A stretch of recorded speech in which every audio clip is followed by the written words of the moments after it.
సంవత్సరాల తరబడి ఎన్ని మందులు వాడినా మీ మోకాల నొప్పులు తగ్గట్లేదా? ప్రాణ పెయిన్ క్లినిక్ లో అత్యాధునిక చికిత్స. Welcome to Suman TV. నేను మీ సుమన్ టీవీ నాగ్. శ్రీవారి ప్రసాదం లడ్డూకు సంబంధించినటువంటి అంశంలో జరిగినటువంటి వాటిల్లో కనుక మనం చూస్తే సుప్రీంకోర్టు కొన్ని ఉత్తర్వులు జారీ చేయడం జరిగింది. సో ఆ విషయాలు ఏంటి అనేది ఈరోజు మనతో పాటు హైకోర్టు అడ్వకేట్ రవీంద్రనాథ్ గారు ఉన్నారు. అది వారి మాటలో అడిగి తెలుసుకుందాం. Hello sir. హాయ్ అండి నాగరాజ్ గారు.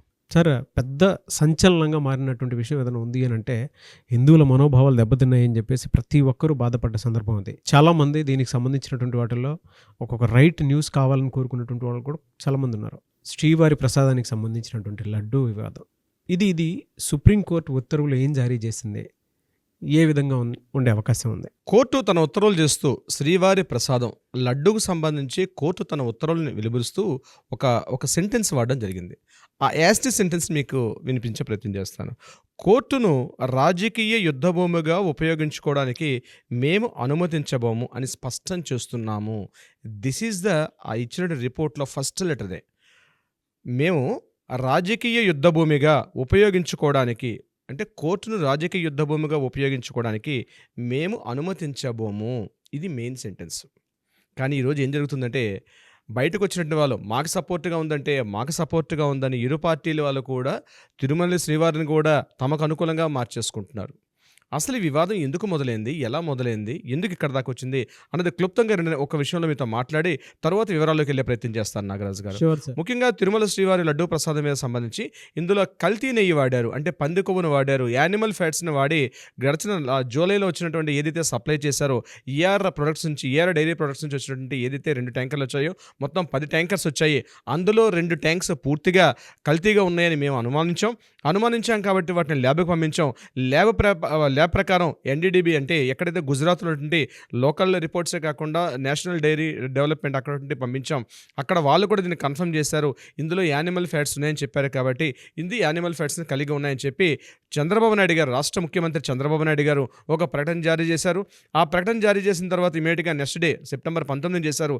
సెప్టెంబర్ 20న మళ్ళా యువ శ్యామలరావు గారు కూడా దాన్ని కన్ఫర్మేషన్ చేస్తూ ఇందులో నెయ్యి జరిగిందన్నారు. తర్వాత జరిగే పరిణామాలన్నీ కూడా మీకు తెలుసు నాగరాజు గారు. ఎంత త్వరితగతిన పరిణామాలు మారే తెలుసు. రాష్ట్ర వ్యాప్తంగా ఎక్కడెక్కడైతే తెలుగువారు ఉన్నారో మొత్తం ప్రపంచవ్యాప్తంగా ఉన్న తెలుగువారు మొత్తం కూడా శ్రీవారిని అత్యంత భగవంతుడిగా కొలిచినటువంటి ప్రతి ఒక్క సామాన్యుడు కూడా అయ్యో ఇంత అపచారం జరిగిపోయిందని అన్ని రకాల సంఘాలైతేనేమి, భక్తులైతేనేమి, మఠాధిపతులు, పీఠాధిపతులు ప్రతి ఒక్కరు కూడా తీవ్రస్థాయిలో ధ్వజమెత్తిన తర్వాత ఇది రాష్ట్ర పార్టీకి భవిష్యత్తుగా, అంటే ముఖ్యంగా ఇది వైఎస్ఆర్సీపీ చేశారా తెలుగుదేశం పార్టీ అన్నది అటువైపు కోణంలోకి మళ్లించారు. ముఖ్యంగా దీనికి సంబంధించి రాజకీయ ప్రత్యారోపణలు మొదలైన తర్వాత చంద్రబాబు నాయుడు గారు ఇది వైఎస్ఆర్సీపీ ప్రభుత్వ హయాంలో జరిగింది కాబట్టి ఇది వాళ్ళే ఈ అపచారానికి పాల్పడ్డారు అన్నటువంటి కోణంలో ఆయన మాట్లాడడం జరిగింది.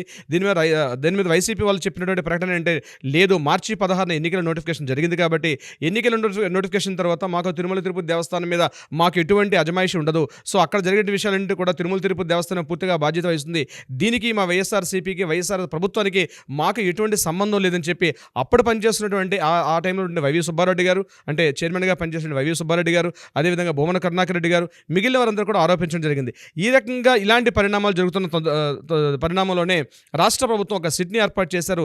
దీని మీద ఒక దర్యాప్తుని ఏర్పాటు చేసి ఎస్ఆర్నో తెలియపరచడంలో ఒక దర్యాప్తుని ఏర్పాటు చేయడం జరిగింది. అయితే దీనికి సంబంధించి సుబ్బారెడ్డి గారు, వైవి సుబ్బారెడ్డి గారు, భూమన కరుణాకర్ రెడ్డి గారు మొత్తం కొంతమంది కలిసి సుప్రీంకోర్టులో దీని మీద ఒక వాద్యం చేయడానికి అని చెప్పి సుప్రీంకోర్టుని వాళ్ళు ఆశ్రయించారు. వైఎస్ఆర్సీపీ పార్టీ తరఫున పూర్వపు పనిచేసినటువంటి చైర్మన్లు ఈ సుప్రీంకోర్టుని ఆశ్రయించడం జరిగింది.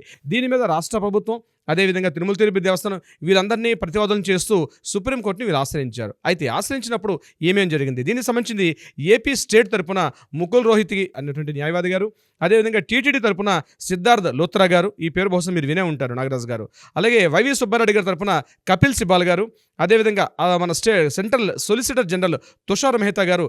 దీనికి సంబంధించి ఈరోజు సుప్రీంకోర్టులో ఒక ద్విసభ్య కమిటీ, అంటే సుప్రీంకోర్టు జస్టిస్ గారు అయినటువంటి విశ్వనాథ్ గారు, అదేవిధంగా గోయల్ గారు, వీళ్ళిద్దరి యొక్క సమక్షంలో ఈ ఐదుగురు న్యాయవాదులు, అంటే ఇప్పుడు నేను చెప్పినటువంటి అటు ఏపీ స్టేట్ తరపున ముకుల్ రోహిత్గి గారు, టీటీడీ తరపున సిద్ధార్థ లోత్రా గారు, వైవి సుబ్బారెడ్డి గారు అండ్ వారి ఇతరులు వాళ్ళకి సంబంధించి భూమన కరుణాకర్ రెడ్డి గారు, వైవి సుబ్బారెడ్డి తరపున కపిల్ సిబాల్ గారు, అదేవిధంగా సెంట్రల్ సొలిసిటర్ జనరల్, ఇటువంటి ఇప్పుడైతే ఈ గవర్నమెంట్ సంస్థలకు సంబంధించి వస్తుందో డెఫినెట్గా సొలిసిటర్ జనరల్ కూడా పార్టిసిపేట్ చేస్తారు.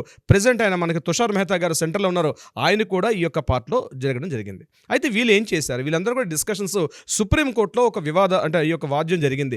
దీని మీద కొంత ట్రయల్స్ జరిగింది. ఈరోజు మార్నింగ్ 10:30 ద్విసభ్య కమిటీలో విశ్వనాథ్ గారు, అదేవిధంగా బిఆర్ గవాయ్ వీరి యొక్క ద్విసభ్య జస్టిస్ల ఆధ్వర్యంలో ఈ యొక్క డిస్కషన్ జరిగింది. అయితే ఈ డిస్కషన్ కొంత ఇంట్రెస్టింగ్గా జరిగింది నాగరాజు గారు. దీనికి సంబంధించి కొంత వాద్యం జరిగింది. ఏం జరిగిందంటే కోర్టు దీనికి సంబంధించి డిస్కషన్ చేసేటప్పుడు వైవి సుబ్బారెడ్డి గారు, బొమ్మన కరుణాకర్ రెడ్డి గారు వీరికి సంబంధించి కపిల్ సిబాల్ గారు ఒక క్వశ్చన్ రైజ్ చేశారు. ఏమని క్వశ్చన్ రైజ్ చేశారంటే ఎన్డీడీబీ ల్యాబ్ నుంచి జూలైలో రిపోర్ట్ తిరిగి వచ్చిందని, దానికి సంబంధించి ఆ నివేదిక ఆధారంగా ముఖ్యంగా రాష్ట్ర ముఖ్యమంత్రి చంద్రబాబు నాయుడు గారు ఒక ప్రకటన చేశారు అని చెప్తూ రాష్ట్రం తరపున వాదిస్తున్నట్టు ముకుల్ రోహత్గి గారు ఒక ప్రకటన చేశారు. ఎప్పుడైతే అక్కడ ముకుల్ రోహత్గి గారు మాట్లాడారో ఇమ్మీడియట్గా కపిల్ సిబాల్ గారు, అంటే ఎవరు, ఈ వైవి సుబ్బారెడ్డి గారు అగైన్ భూమన కరుణాకర్ రెడ్డి గారు తరపున కపిల్ సిబాల్ గారు ఇమ్మీడియట్గా లేచి అక్కడ ఏమడిగారంటే పంది కొవ్వు వాడినట్లు అతనికి ఎలా తెలుసు అని కపిల్ సిబాల్ గారు క్వశ్చన్ చేయడం జరిగింది. ఇమ్మీడియట్గా ముకుల్ రోహత్గి గారు ఏం చెప్పారంటే ల్యాబ్ రిపోర్ట్లో ఈ విషయం ఉంది కాబట్టి ముఖ్యమంత్రి గారు ఈ విషయం చెప్పడం జరిగింది అని చెప్పారు. అయితే కూరగాయల కొవ్వు కూడా ఉంది కదా, దానికి సంబంధించి ఎందుకు ఇన్ఫర్మేషన్ చేయలేదు అని కపిల్ సిబాల్ గారు ఒక క్వశ్చన్ రైజ్ చేయడం జరిగింది. అయితే ఆయన మాట్లాడుతూ ఒక మాట చెప్పారు.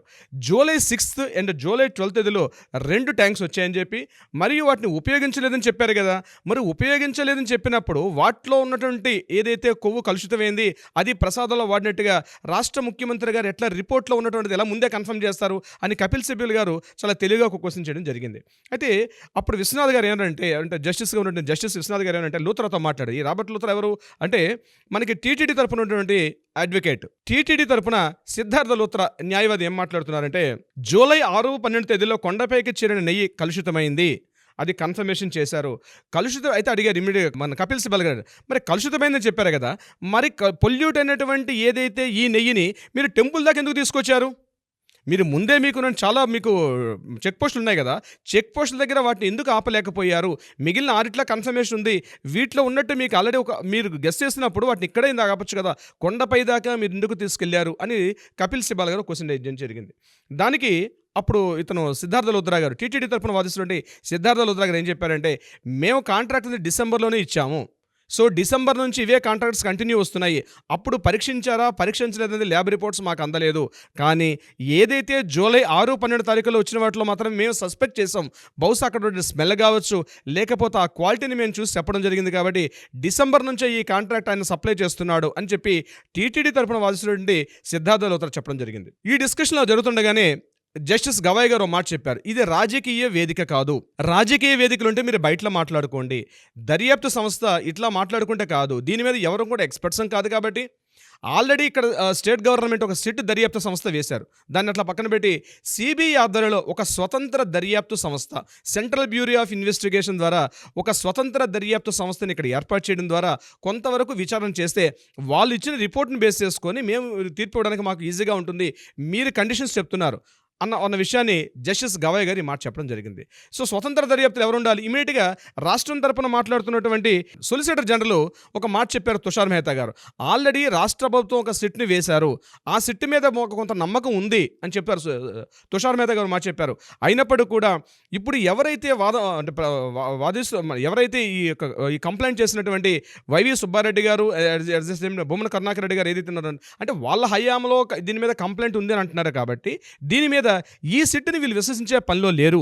విశ్వసించేది అంటే ఇది నాట్ ఓన్లీ పార్టీలకు సంబంధించింది కాదు, వేల కోట్ల మంది అంటే ప్రజల యొక్క వాళ్ళ మనసులో నుండి ఒక డౌట్ క్లారిఫై చేయాల్సిన పనిలో ఉన్నాం.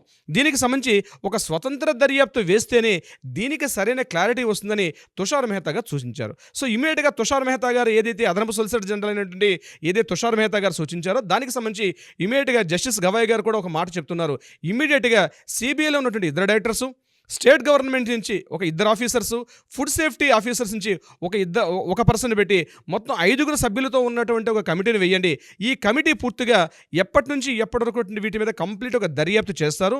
ఆ దర్యాప్తు చేసిన తర్వాత ఒక స్వతంత్ర దర్యాప్తు, దీని మీద ఎవరి యొక్క అజమాయిషి ఉండదు అని చెప్తూ వాళ్ళు ఇచ్చినటువంటి రిపోర్ట్ మీద మనం నెక్స్ట్ ఫర్దర్ డిస్కషన్స్ కూర్చుందామని చెప్పి జస్టిస్ విశ్వనాథ్ గారు, జస్టిస్ గవాయ్ గారు ఈ యొక్క లడ్డు వ్యవహారం మీద ఒక తీర్పు ఇవ్వడం అయితే జరిగింది. అయితే తీర్పు ఇస్తూ చివరిగా వాళ్ళకు ఉత్తర్వులను కూడా ఒక రిపోర్ట్స్ను కూడా వాళ్ళ ఉత్తర్వుని ఇవ్వడం జరిగింది. ఆ ఉత్తర్వు ఎలా ఉందో మీకు యాస్టీస్గా తెలుగులో వినిపించే ప్రయత్నం చేస్తాను. జూలై 6న 2 ట్యాంకర్లలో, జూలై 12న 2 ట్యాంకర్లలో ఒకే సరఫరాదారు సరఫరా చేసిన నెయ్యిలో కల్తీ జరిగిందని ఎఫ్ఐఆర్ నమోదై ఉంది. ఇది గుర్తుపెట్టుకోండి నాగరాజు గారు. ఎఫ్ఐఆర్ నమోదు చేశారు. ప్రసాదం లడ్డుల తయారీలో కల్తీ నెయ్యిని వాడినట్లు ఎఫ్ఐఆర్లో ఉంది. ఎఫ్ఐఆర్లోని ఆరోపణ ప్రపంచవ్యాప్తంగా నివసిస్తున్న కోట్లాది మంది ప్రజల మనోభావాలను దెబ్బతీసే అవకాశం కూడా ఉంది. దర్యాప్తును సిట్ కొనసాగించవచ్చో లేదో అని తెలుసుకోవడానికి మేము చివరి తేదీన భారత సొలిసిటర్ జనరల్ తుషార్ మెహతాను అభ్యర్థిస్తాం. రాష్ట్ర ప్రభుత్వం నియమించినటువంటి శ్రీ మెహతా నీట్ సభ్యుల అర్హతల గురించి కూడా తాను ఆలోచిస్తానని, నీట్లోని సభ్యులందరూ కూడా మంచి పేరు ఉందని అతను పేర్కొన్నాడు. ఆరోపణలు ప్రత్యారోపణల జోలికి మేము వెళ్ళడం లేదు. ఆ రిపోర్ట్లోని క్లియర్ ఇన్ఫర్మేషన్ వర్డ్ చూడండి. ఆరోపణలు ప్రత్యారోపణల జోలికి మేము వెళ్ళడం లేదు. కోర్టును రాజకీయ యుద్ధ భూమిగా మార్చకండి. స్పష్టంగా ఇటువంటి వాటిని అనుమతించబోము. కోట్లాది మంది ప్రజల మనోభావాలను అణచివేయడానికి సిబిఐ అలాగే రాష్ట్ర పోలీసులు, ఎస్ఎఫ్ఎస్ఐ అంటే ఫుడ్ సేఫ్టీ కార్పొరేషన్ వాళ్ళ ప్రతినిధులచే స్వతంత్ర సిటుతో దర్యాప్తు నిర్వహించాలని మేము కనుగొన్నాము. సిబిఐ డైరెక్టర్ పర్యవేక్షణలో దర్యాప్తు జరుగుతుంది. మా ఆర్డర్ని సిట్ సభ్యుల యొక్క స్వాతంత్ర్యము లేదా న్యాయబద్ధతను ప్రతిబింబించాలా భావించరాదని చూడండి. ఈ క్వశ్చన్ వెరీ ఇంపార్టెంట్. చూడండి ఈ యొక్క సెంటెన్స్, మా ఆర్డర్ని సిట్ సభ్యులు స్వాతంత్ర్యము లేదా న్యాయబద్ధతను ప్రతిబింబించేలా భావించరాదు అని మేము స్పష్టం చేస్తున్నాము. భగవంతునిపై విశ్వాసం ఉన్న కోట్లాది ప్రజల మనోభావాలను నివృత్తి చేయడానికి మాత్రమే మేము ఈ ఆదేశాన్ని జారీ చేస్తున్నాము అని చెప్పడం జరిగింది. అంటే దీని అర్థం ఏంటంటే నాగరాజు గారు, కోట్లాది మంది ప్రజలు ఏదైతే భావిస్తున్నారో వాళ్ళ మనసులో ఉన్నటువంటి డౌట్స్ క్లారిఫై చేయడం ఉద్దేశంతో మేము ఈ సెట్ని ఇస్తున్నాము. ఈ దర్యాప్తు సంస్థకి ఒక ప్రామాణికత ఉంటుంది, కానీ వాళ్ళకు ఒక డెడ్ లైన్ పెట్టలేదు దీంట్లో. అంటే ఈ టైంలోగా మీరు సబ్మిట్ చేయండి అని మేము ఎక్కడ డెడ్ లైన్ ఇవ్వట్లేదు. వాళ్ళకి స్వతంత్రంగా దర్యాప్తు చేయండి. ఈ దర్యాప్తుకి రాష్ట్ర ప్రభుత్వం పూర్తిగా సహాయ సహకారాలు అందించాలి అని చెప్తూ చివరి స్టేట్మెంట్ అయితే ఇవ్వడం జరిగింది. అయితే బయటకు వచ్చినటువంటి రాజకీయ పక్షాలు ఏం మాట్లాడుకున్నారంటే, ఈ యొక్క రిపోర్ట్ మాకు సపోర్ట్గా ఉందని మనం ఆల్మోస్ట్ మార్నింగ్ చూస్తున్నాం నాగరాజు గారు. యాక్చువల్గా సుప్రీంకోర్టు యొక్క ధర్మాసనం చేసే పనులు ఎలా ఉంటాయంటే, రాజకీయ వేదిక కాదు, రాజకీయ వాతావరణం ఆ పార్లమెంట్లోనూ అసెంబ్లీలోనూ మాట్లాడుకుంటారు, కానీ జ్యుడిషియరీ వ్యవస్థ ఏది కరెక్ట్ ఏది రాంగ్ అని చెప్పడానికి మాత్రమే ఉంటుంది.